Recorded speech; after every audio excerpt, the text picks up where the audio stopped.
brief introduction to our speaker. So it is my great pleasure to introduce Mr. Sahil Naik, who is a PhD scholar from SN Bose National Center for Basic Sciences. And Mr. Naik's research interests include quantum information theory and quantum foundation. And today he'll be presenting his work on his recent work on distilling non-locality in quantum correlations. So, Mr. Naik, the stage is yours. Thank you. Thank you very much for the introduction. So first of all, I'd like to thank the organizers for giving me this opportunity to present our work. So this is a joint work by our group in Nessenbos. Me, Govind, Samrat, Arudha, Ashutosh, and Manik sir. So we did this work about a year ago, and recently this work has been accepted in PRL. So I'll be giving a brief introduction to the topic of non-locality distillations. What are the main results and some of the open questions available in this area. And along with this, I'll also share the details about this particular paper. So let's get into it. So why should one study distillation? So what is distillation basically? So distillation is basically the process of purifying any resource. For example, you have some impure water and you want to get some pure water out of it. So this is the process of distilling water. Or we might have some rocks which you have excavated and you want to get pure gold out of it. So one thing we need to define carefully when we are defining distillations are what are called free operations. Because obviously, if you give me some water which is impure to pure, and I just throw it away and I just buy new water and give it to you, that wouldn't count as distillation. That would count as cheating. So I would need to define free operations carefully so that you are sure that the impure resource actually has been distilled. So under this umbrella, let's try to understand what is non-locality. So non-locality is basically a correlation that is shared between two space-like separated parties. So to think of this, you can think some referee is giving some classical inputs to two observers, Alice and Bob, who are space-like separated. That is, they cannot communicate with each other. And they are giving some classical outputs, A and B.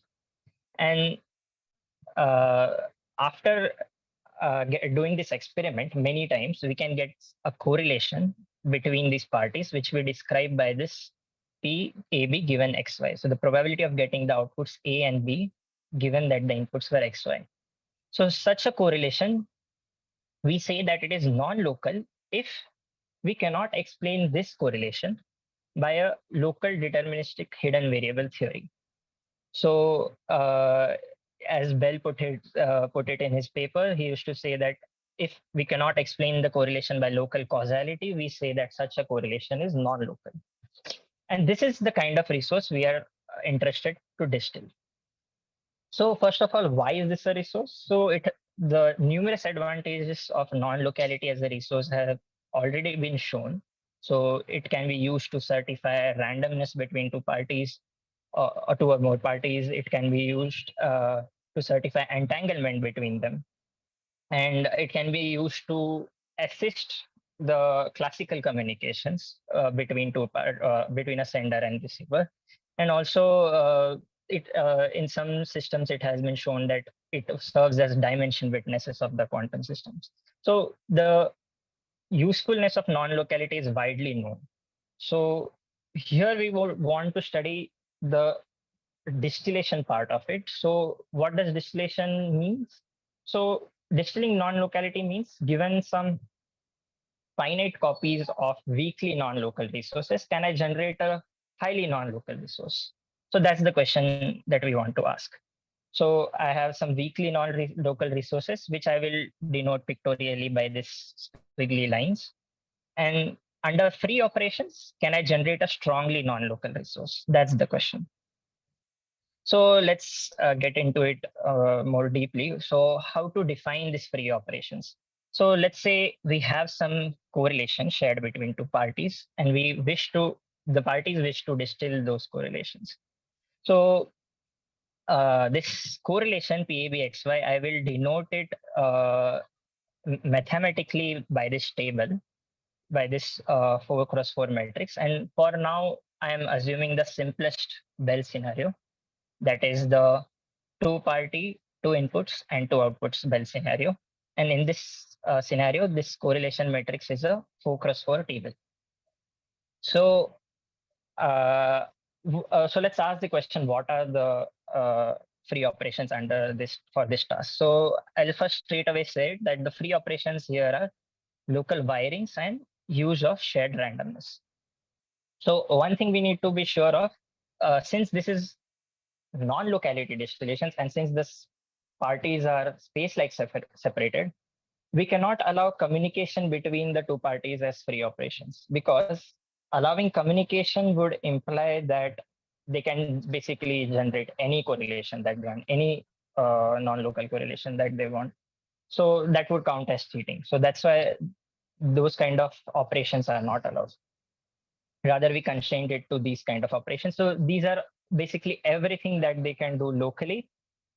Along with that, you give them shared randomness, which is also the free resource for non-locality distillation, as shared randomness doesn't have any non-locality present in it.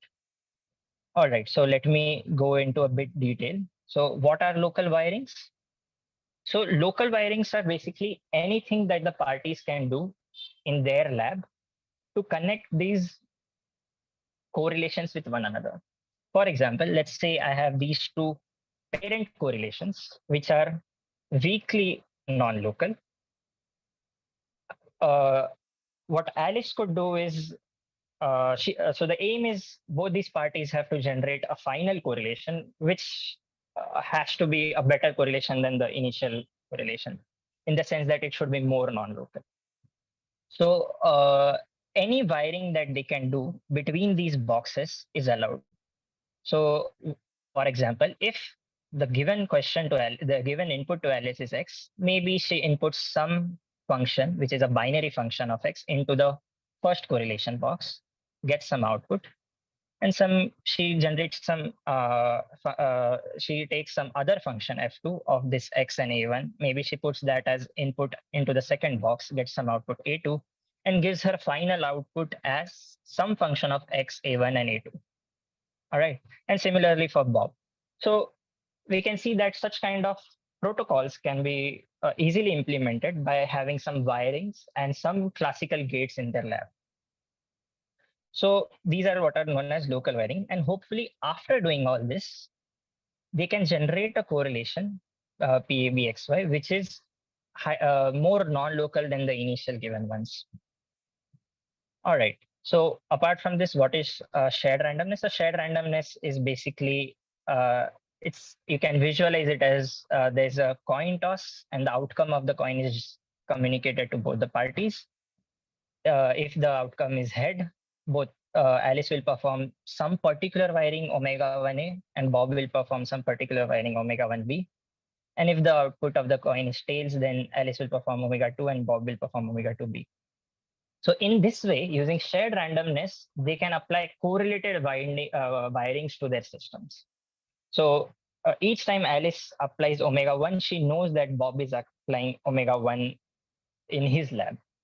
So this kind of protocols also they can implement if they have shared randomness. And also this need not be a two-sided coin. It can be a n-sided coin, which they can also use in general. So that's to do with the free operations. So under this free operations, we can ask how to distill non-locality.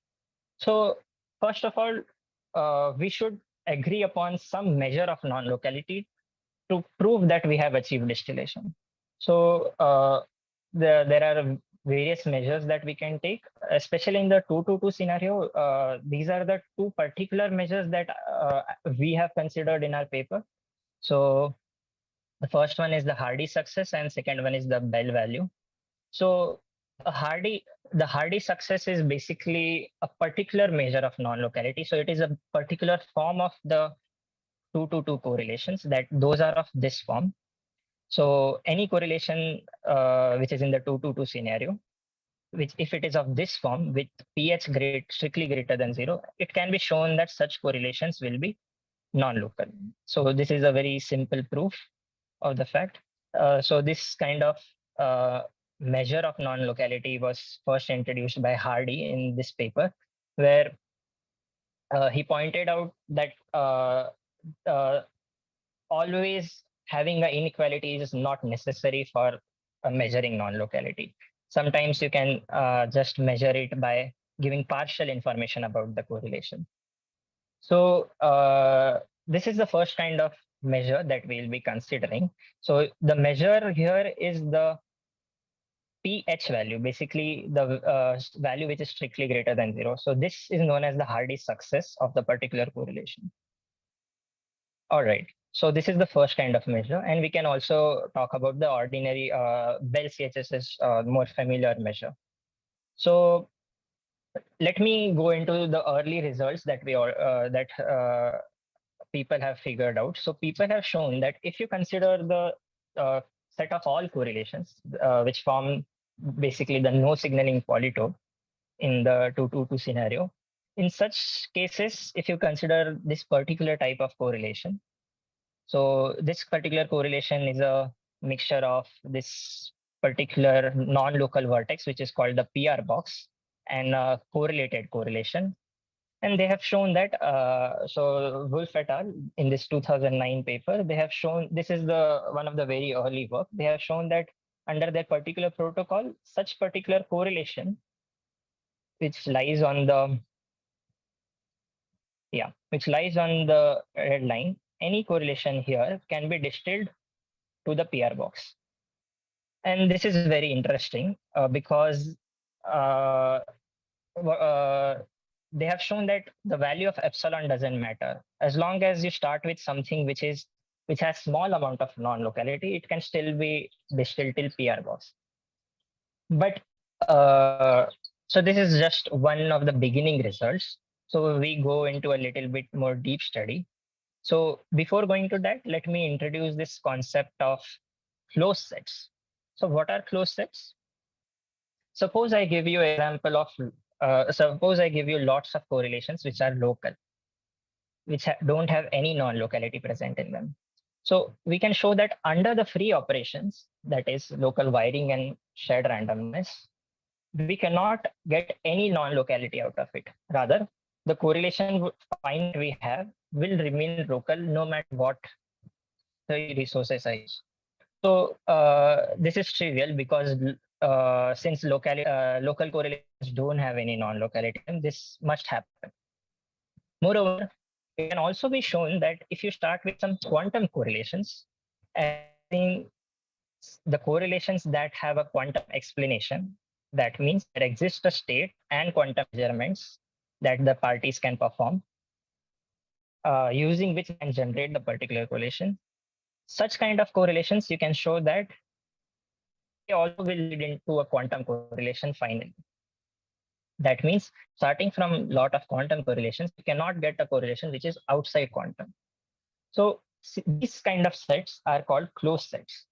So the set of quantum correlations is closed, and so is the set of local correlations under this set of free operations. Now, let's have a look at the polytope again. So there are some very interesting questions that have been raised in this particular paper by Popescu, and these are basically the question. So one more thing I want to mention, the no signaling polytope is also, it's like a trivial closed set, because starting from no signaling correlations, you will never get something which is signaling. So this L, Q, and NS are the known examples of closed sets. L stands for local, Q is quantum, and NS is the no signaling set. So are these the only closed sets? Secondly, if yes, are there closed sets between local and quantum? So as you can see here, the local polytope is the only the square part, and the quantum is basically the square included with the shaded red region, pink region. And the question of whether there exists some closed sets between local and quantum is not known. Similarly, is quantum the smallest Coates closed set which offers non-locality? Even that is not known. And maybe there might be a possibility that there are uncountably many closed sets in this particular picture.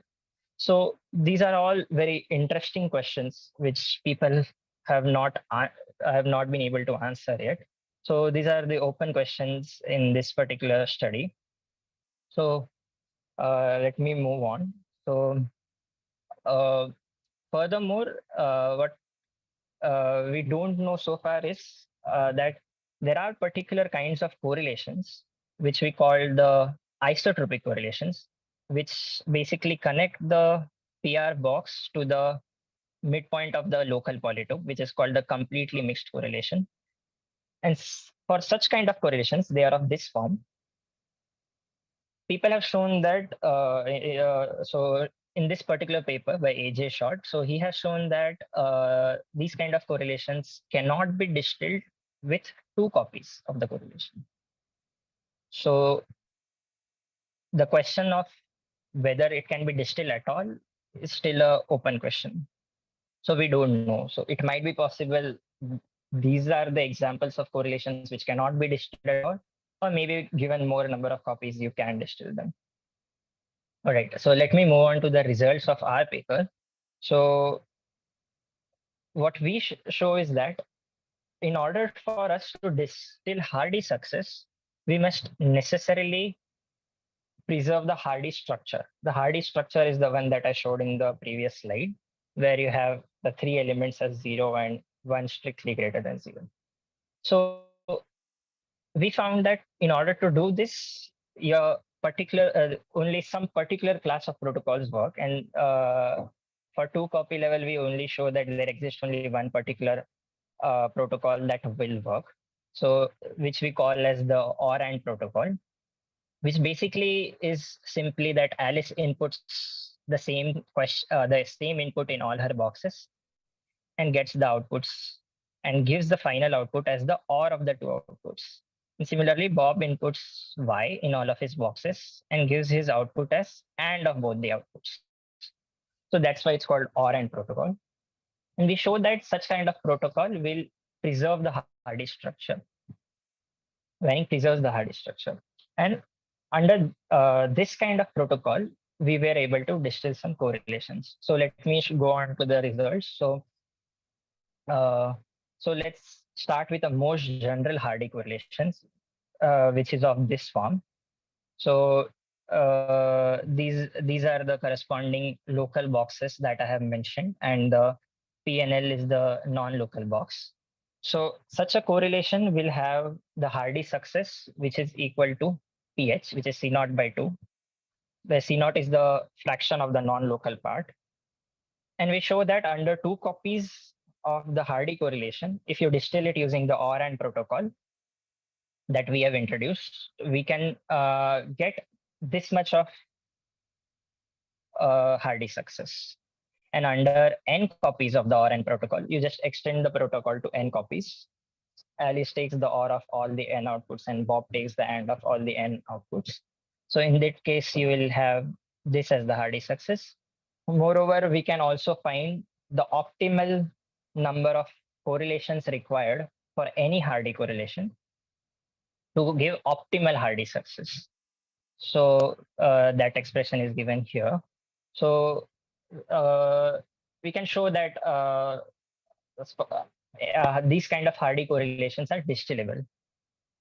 So to go to a very striking and a very particular example, what we have shown that is, suppose we take the correlation, which is given by HQ max. So this is that particular quantum correlation, which gives the maximum Hardy success. And it is known that the maximum Hardy success for quantum is about this much, 0.09. The pH value is this. So if we take that particular correlation and mix it with a particular local box, what we have shown that in the limit where lambda goes to 0, not exactly 0, it tends to 0, such a correlation can be distilled up to this much Hardy value,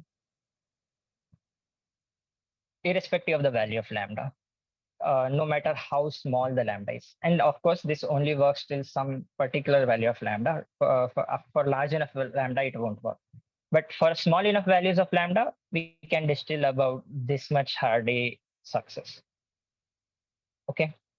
So, which is a very good amount of distillation, since you are starting with something which is very weakly non-local. Lambda is extremely close to zero. So the non-local part is very less.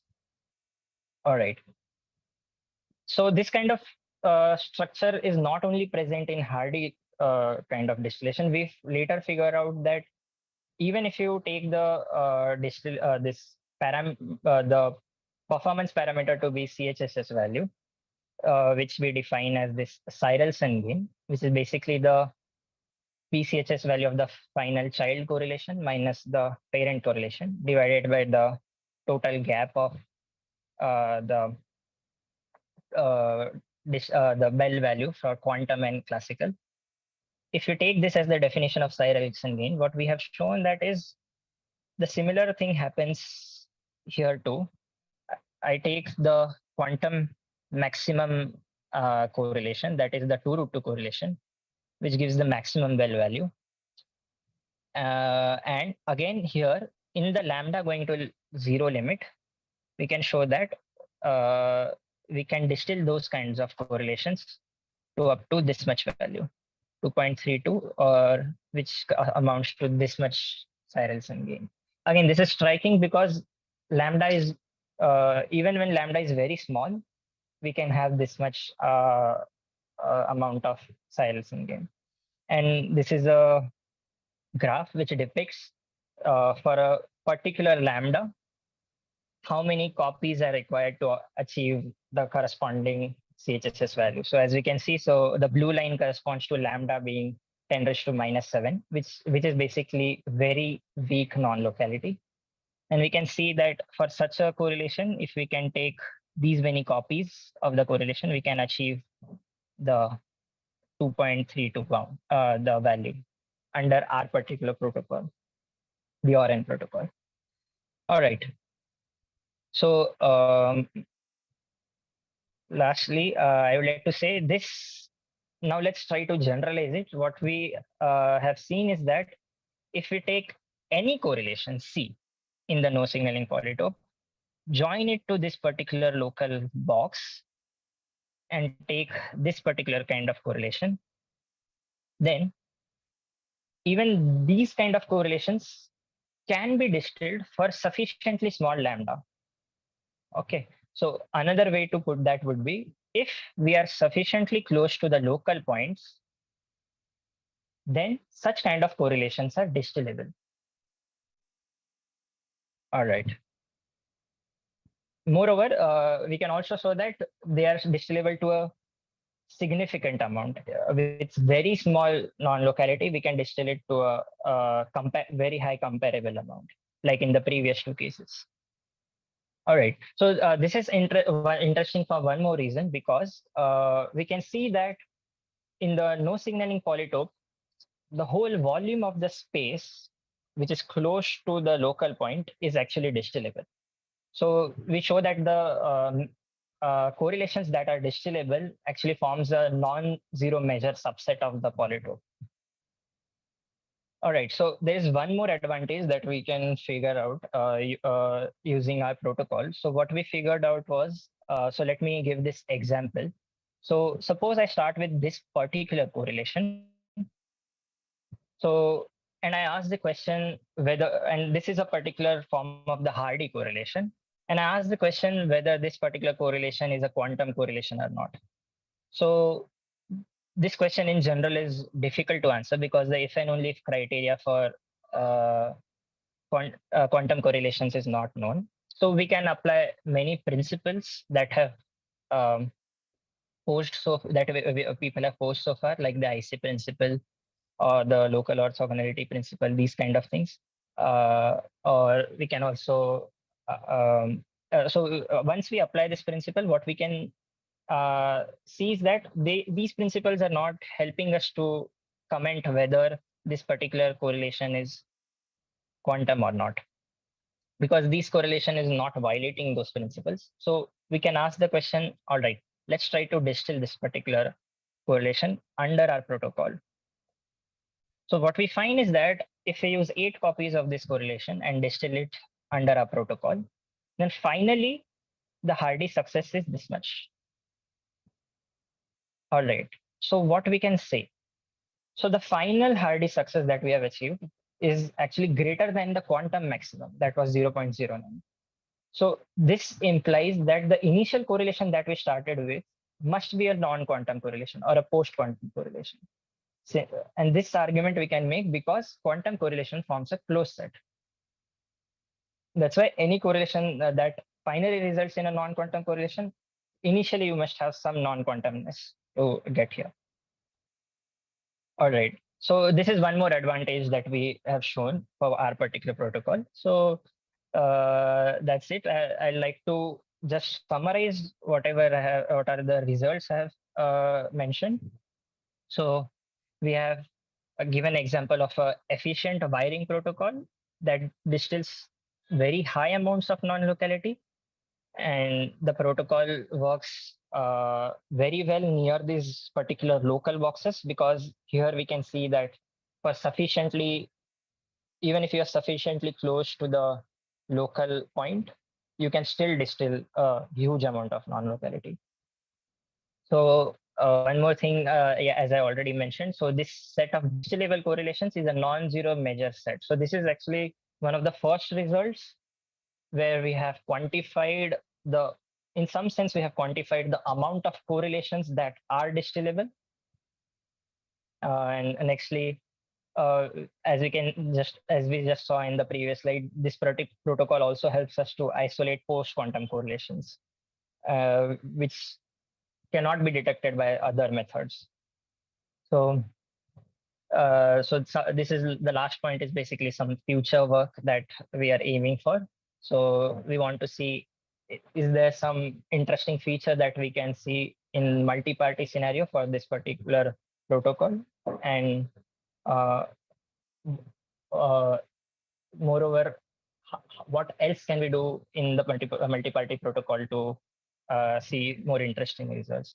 So with that, I'd like to conclude my talk. I'd like to acknowledge all my collaborators. So Ashuda and Arubda, and of course our group at SN So Manikda, Meerda, Ramkrishna Samrat, Edwin and Govinda are not in SN now, but Edwin is in Belgium and Govind is going to US this month, and Ananya, of course. So thank you all for the nice discussions that we always have. And that's it. I'd like to ask if there are some questions.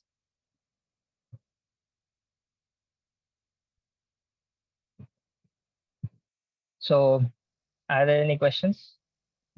Okay, so the participants can unmute themselves if you have any questions. I have one question.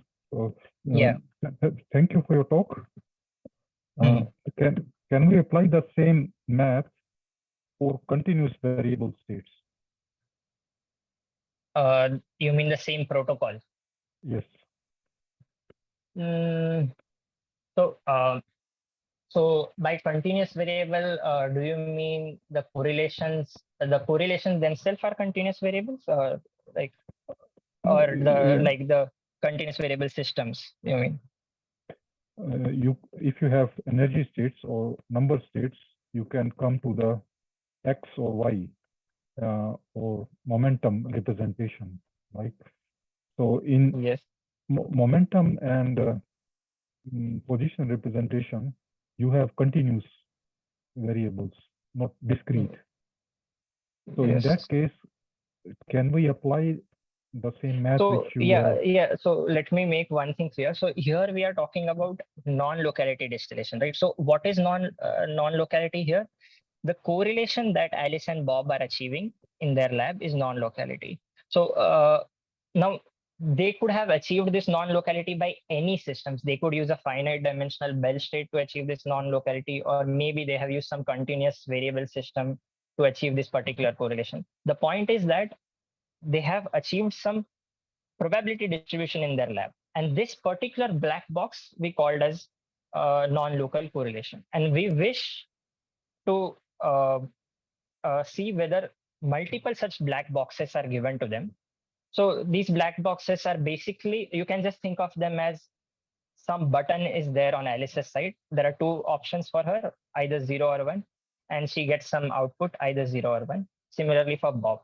So, and what is happening inside this black box, we don't really care about that. Maybe they have gotten this correlation from a continuous variable system or a finite dimensional system. That doesn't really matter. What matters is this particular correlation that they have, which in this case we have taken to be this 2-to-2 correlation.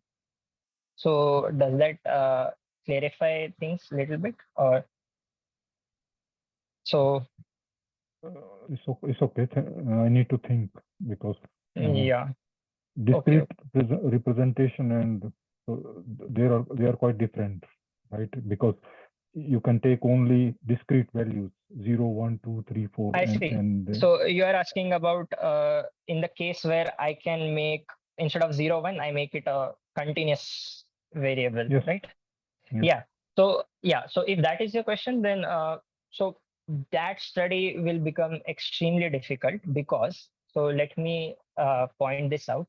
Let's say I take, for this case, the 2-to-2 case, I take the very simplest case, that is 2-to-2, and I take 2 copies of a correlation. It has been shown that in this very simplest case, when there are only 2 inputs, 2 outputs, and 2 parties, in this case, there are about 82⁴ wirings that the parties can do. So if I increase the number of inputs or outputs to 3 or 4, then this number will actually grow drastically. So what you are asking about, under the case where it becomes continuous inputs, that might become a very difficult question to tackle. Because the search space is very large. Thank you. Okay. But yeah, of course, like some analytic results might be possible. Yeah. Okay, so are there any more questions?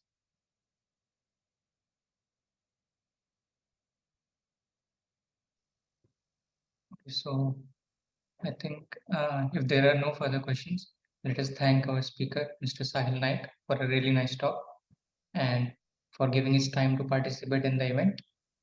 And thank you. All right. Thank you. Once again, thank you for this opportunity.